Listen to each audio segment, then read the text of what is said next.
the Ice Princess by Camilla Lackberg. Part 4. It was pitch black out, although it was only 7:30, and a light snowfall made visibility poor. Patrick couldn't deny that he felt a certain hopelessness. 2 weeks had passed since they had found Alex's body, and they didn't feel any closer to a solution than they were then. The top priority was to find out who was the father of the child Alex was expecting. Then there was the article about Nils Lawrence's disappearance. Alex had been a child back then. Why was she saving a 25-year-old newspaper clipping hidden in a bureau drawer? He felt as if he was staring at one of those pictures where everything looks like incoherent dots until you relax your eyes in just the right way and a shape suddenly emerges with unexpected clarity. The only thing was, he couldn't find that perfect position to make the dots form a pattern. When he drove up the sanded hill in Selvik towards Erika's house, he was 5 minutes late. He parked the car behind hers in the driveway and grabbed the bottle of wine he had brought. A deep breath and a last check of his hair in the rearview mirror, and he was ready. Erika took a plate in each hand and led Patrick into the dining room. The table was set with silverware and linen serviettes, as well as Restaurant plates for the entree. It was her mother's finest, the white Restaurant china with the blue trim. Julia is the sole heir to Nellie Lawrence's fortune. It's in Nellie's will, Erika said calmly, pouring Patrick some water. Do I dare ask how you know this? Because I snooped in Nellie's wastebasket when she invited me over for tea? Patrick drained his entire water glass in one gulp. Erika went on. There was a copy of her will in the wastebasket. It clearly and explicitly stated that Julia Karlgren would inherit Nellie Lawrence's fortune. Yes, her foster son Jan gets a share, but Julia gets all the rest. Does Jan know this? I have no idea. Patrick looked pensive. Do you realize that makes 2 very ill-matched pairs in this story? Alex and Anders, and Julia and Nellie. If we find the link, I think we'll find the solution to everything. He waved his fork excitedly. And then we have Nils Lawrence, or to be more precise, his disappearance. I'm going to have to dig a little deeper into this. It's going on my list of things to do tomorrow. But right now, I'm having dinner with a woman who's not only beautiful, but also a fantastically good cook. Skål to the hostess. He raised his glass, and Erika felt all warm inside from the compliment. Not so much because of what he had said about the meal, but because he'd called her beautiful. The snow was wet and stubbornly seeped through Bengt Larsen's thin loafers. His shoes were more suited to summer weather, but alcohol was an effective way to deaden the cold. And faced with the choice between buying a pair of winter shoes or a whole litre of schnapps, the decision was easy. The 2 flights up to Anders's flat were always a challenge. Several times he had to stop to catch his breath. When he finally stood outside the door, he was panting hard. He leaned against the door jamb for a moment before he opened the door, which he knew Anders never locked. The first thing he saw was the feet dangling freely a bit above the floor. Anders had trousers on, but nothing on his upper body. His head hung at an odd angle. It was the saddest sight Bengt had ever seen. He turned and quietly left the flat. He tried to find something inside himself to grab hold of, but found only emptiness. Instead, he grasped at the only lifeline he knew. He sat down on the threshold of Anders's flat, put the bottle to his mouth, and cried. Despite his excitement at a possible break in the case, Patrick couldn't really focus on the task. His thoughts kept returning to Erika and the night they had just spent together. He caught himself grinning like a fool from ear to ear, and his hands involuntarily drummed little rhythms on the steering wheel. The entire past night felt like an intoxicated dream, and it wasn't only because of the amount of wine they had drunk. He was reluctantly forced to put aside his thoughts of yesterday as he turned into the car park at the residential complex. The room seemed unusually desolate. Then he noticed that all of Anders's paintings had been taken down from the walls. Only big, ugly marks were left where the paintings had once hung. Patrick put on a pair of gloves so as not to disturb any evidence. He stood underneath the hook in the ceiling where the noose had been fastened and tried to get an impression of how it was done. How had Anders been hoisted up there? It was simply impossible to figure out. The only things providing storage space were the kitchen cabinets, and Patrick went through them one by one. In the fourth drawer he checked, he found a notepad, which he took out and placed on the kitchen table for closer inspection. He held up the pad at an angle to the window to see whether there were any impressions on it. He carefully put the pad into one of the plastic bags he had brought along from the car, then continued his search of the drawers. Most of the contents were sheer junk, but in the last one he went through, he did find something interesting. He looked at the piece of leather he was holding between his fingers. It was exactly like the one he had seen at Alex's house when he and Erica were there. It had lain on her nightstand, and he had read precisely the same burned-in inscription that he now read here. TTM 1976. When he turned it over, he saw that just like the one at Alex's house, there were some blurry spots of blood on the reverse. He picked up the notepad and the leather patch in their plastic bags, and glanced once more at the living room before he left.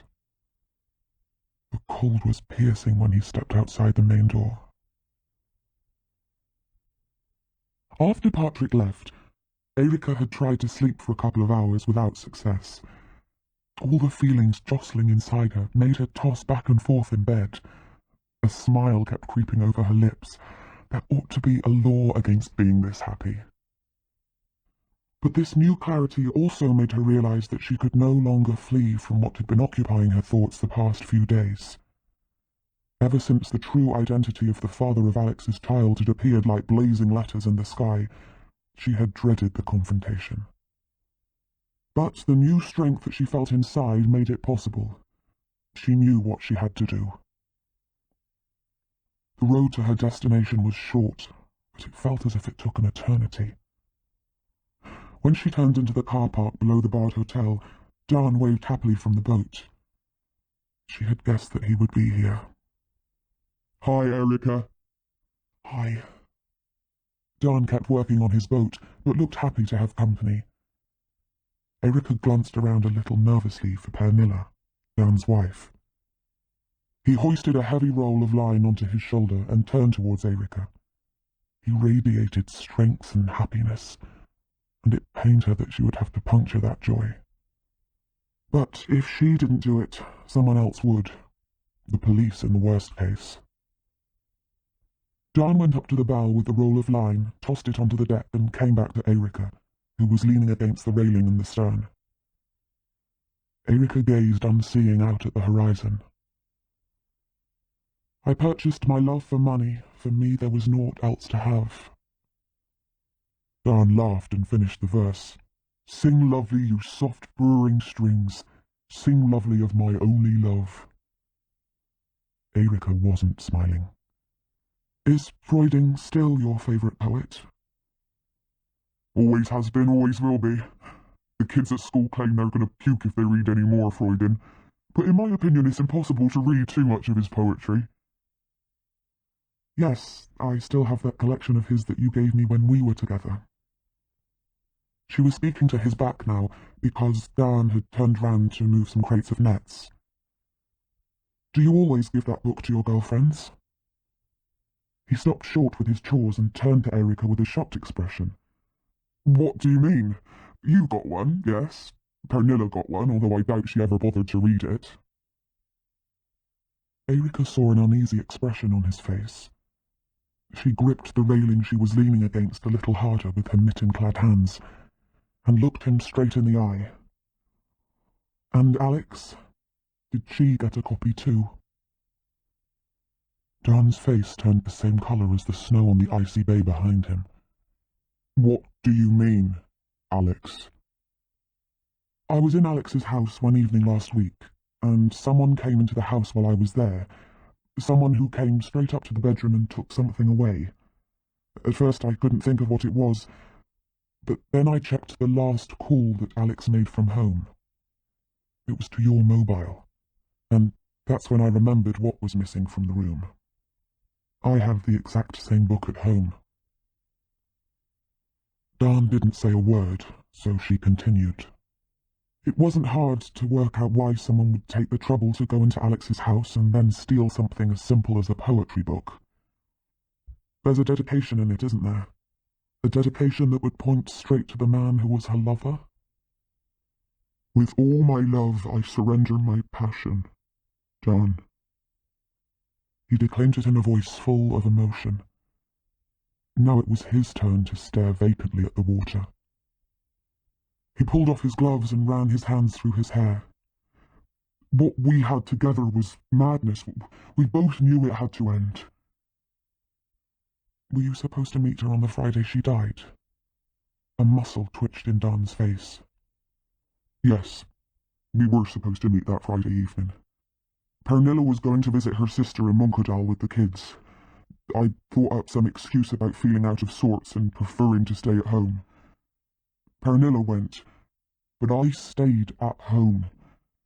I stayed away from Alex's because I was afraid.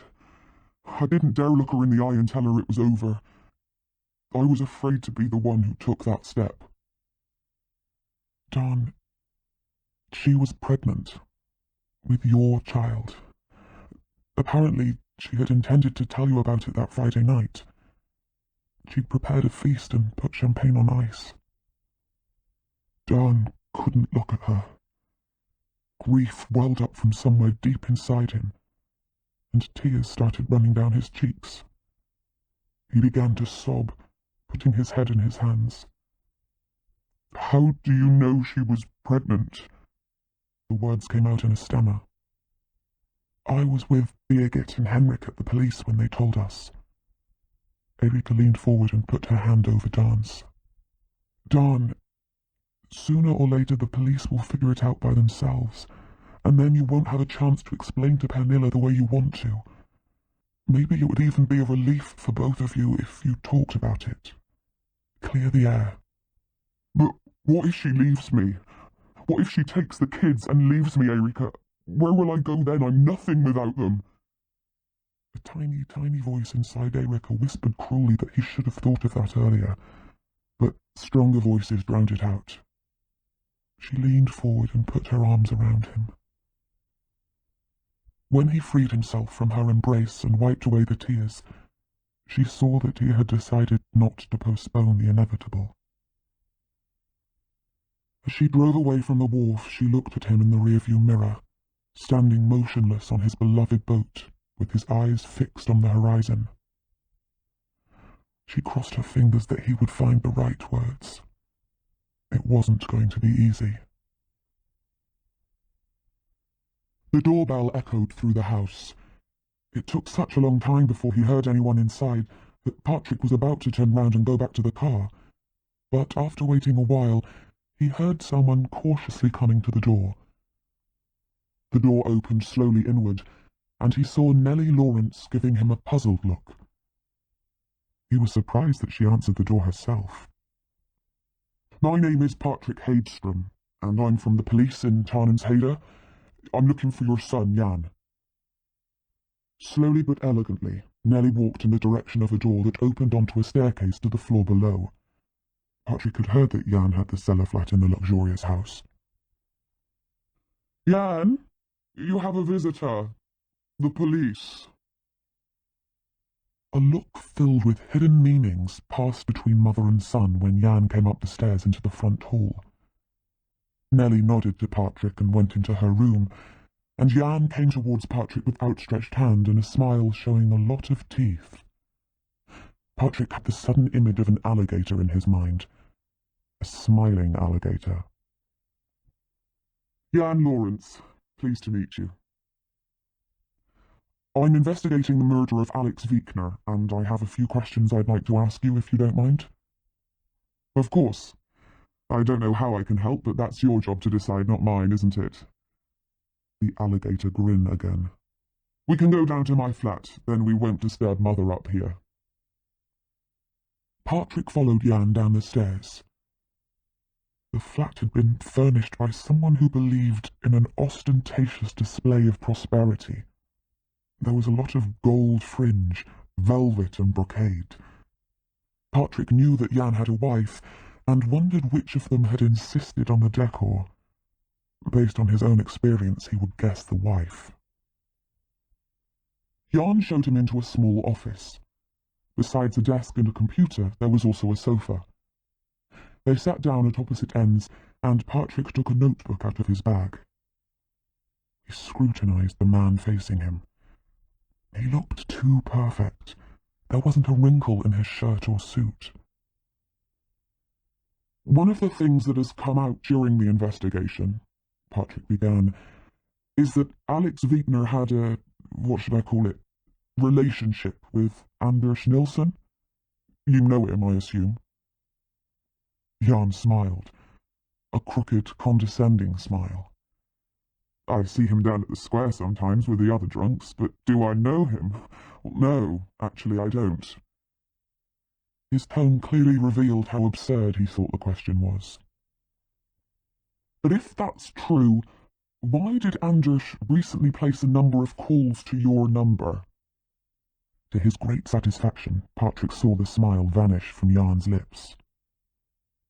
Jan tried to buy time by lighting a cigar with great care, while he avoided looking Patrick in the eye. If Anders rang here, I certainly don't understand why. I haven't spoken with him, and I don't think my wife has either. He sucked on his cigar and leaned back against the sofa with his arm nonchalantly stretched along the sofa pillows. Patrick said nothing. Come to think of it, I think I know what happened.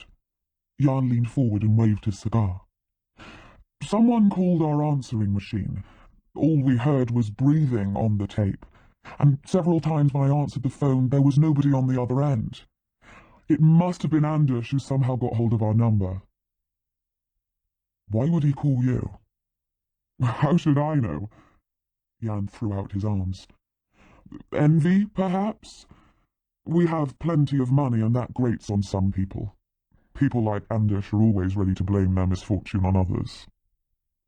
I assume that you don't still have those calls you mentioned on the answering machine tape? Unfortunately, no. Jan frowned in an attempt to look regretful. Other messages were recorded over them. I'm sorry, I wish I could help you. But if he rings again, I'll make sure to save the tape. You can rest assured that Anders won't be ringing your home again. Oh, and why is that? Patrick couldn't tell whether his puzzled expression was genuine or phony. Because Anders has been murdered.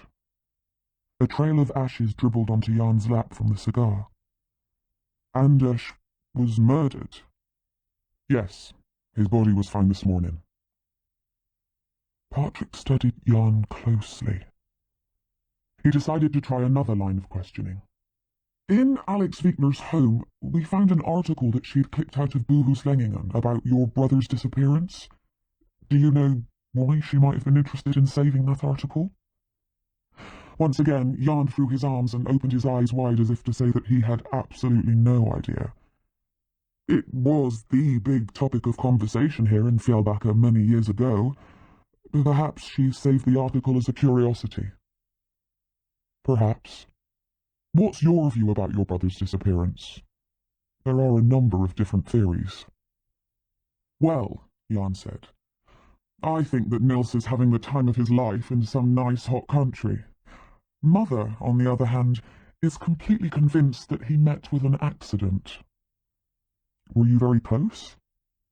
No, I wouldn't say that. Nils was quite a bit older, and he wasn't entirely enchanted to have a foster brother to share his mama's attention. But we weren't mortal enemies either. I think we were mostly indifferent to each other. It was after Nils disappeared that you were adopted by Nellie, isn't that right? Yes, that's true.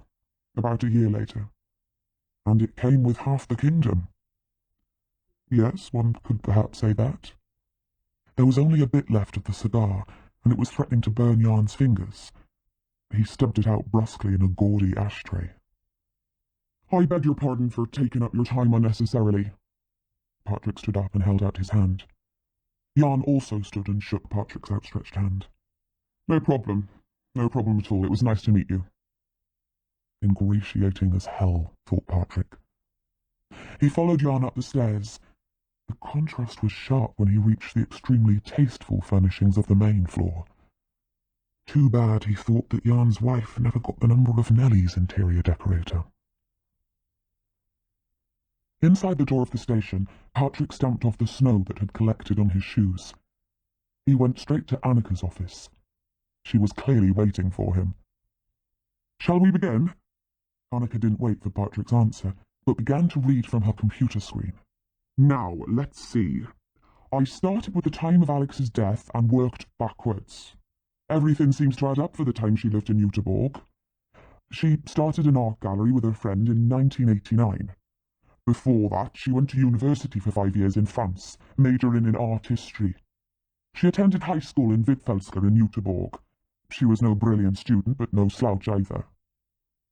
Annika paused and looked at Patrick, who was leaning over and trying to read ahead on her screen. She turned it away from him a little so he couldn't read her discovery prematurely. "Before that, it was a boarding school in Switzerland. She went to an international school, L'École de Chevalier, which costs a fortune." Annika put great emphasis on the last phrase. "But," Annika said, "that's not even the most interesting thing. According to the Culgrain family statements, Alex started boarding school during the spring term of 1977. According to the school's register, she didn't start until spring 1978. Annika leaned back in her chair triumphantly and crossed her arms. "Are you sure?" Patrick could hardly control his excitement. "I checked and double-checked and even triple-checked. The year from spring of 77 to spring of 78 is missing from Alex's life. We have no idea where she was. The family moved away from here in March 1977, and then there's nothing. Not a single shred of information until Alex started the school in Switzerland. At the same time, her parents show up in Göteborg. They buy a house, and Carl Eric starts his new job as CEO of a medium-sized company in the wholesale trade." Patrick counted on his fingers. "Alex was born in 1967, so she was, 10 years old in 1977. Didn't you find any other gap in her history? And do the records show if any Alexandra Culgrain or Wittner gave birth to a child?" "She could have had the baby abroad," Annika said. "During her time at the boarding school, for instance, or in France." "Of course. See if it's possible to get anything through international channels, and see if you can find any way to trace where the Culgrains went. Passports, visas, embassies. Somewhere there must be a record." As Erika prepared lunch, she was a little ashamed at what she had planned. When Dawn came into the kitchen, Patrick gave Erika an inquisitive look. She cleared her throat and introduced them to each other. "Patrick Hedström, Dawn Carlson. Dawn has something he wants to tell you, but let's sit down first." She carried the pot of meat sauce into the dining room.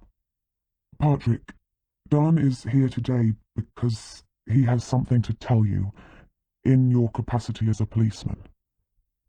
She nodded to Dawn, inviting him to begin. Dawn was looking down at his plate. After another moment of embarrassed silence, he began to speak. "I'm the man Alex was seeing. I'm the father of the child she was expecting." There was a clatter as Patrick dropped his fork onto his plate.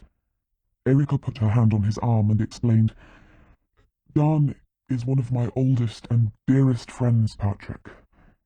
I found out that Dawn was the man Alex had been seeing here in Fjällbacka. I invited both of you to lunch because I thought it would be easier to talk about it in these surroundings, rather than at the police station. Dawn has nothing to do with the murder, Patrick. He'll tell you everything you want to know about himself and Alex, but he swears that he never hurt her in any way, and I believe him." Patrick still didn't look particularly pleased. "I'd like to talk with Dawn alone, Erika." She went out to the kitchen to wash up. She could hear their voices rising and falling. Dawn's dark, deep voice and Patrick's somewhat lighter one. The discussion occasionally sounded heated, but when they came out to the kitchen after almost half an hour, Dawn looked relieved. Patrick still looked stern. Before he left, Dawn gave Erica a hug and shook Patrick's hand. "I'll let you know if we have any more questions," said Patrick. "You might have to come in and give a written statement as well." Dawn only nodded mutely and left after a final wave to them both. The look in Patrick's eyes did not bode well. "Don't ever do that again, Erica. We're investigating a murder and we have to do everything the proper way." "Do you think that you can ever forgive me?" She pouted as seductively as she could. He looked into her eyes. "You're forgiven this time, but don't ever do it again, do you hear me? Now, I think we should heat up the rest of the lunch in the microwave." Arm in arm, they went back to the dining room. Alex Tregear was reading The Ice Princess by Camilla Lackberg. The translator was Stephen T. Murray. The Ice Princess was abridged for radio by Alison Joseph and produced by Gemma Jenkins.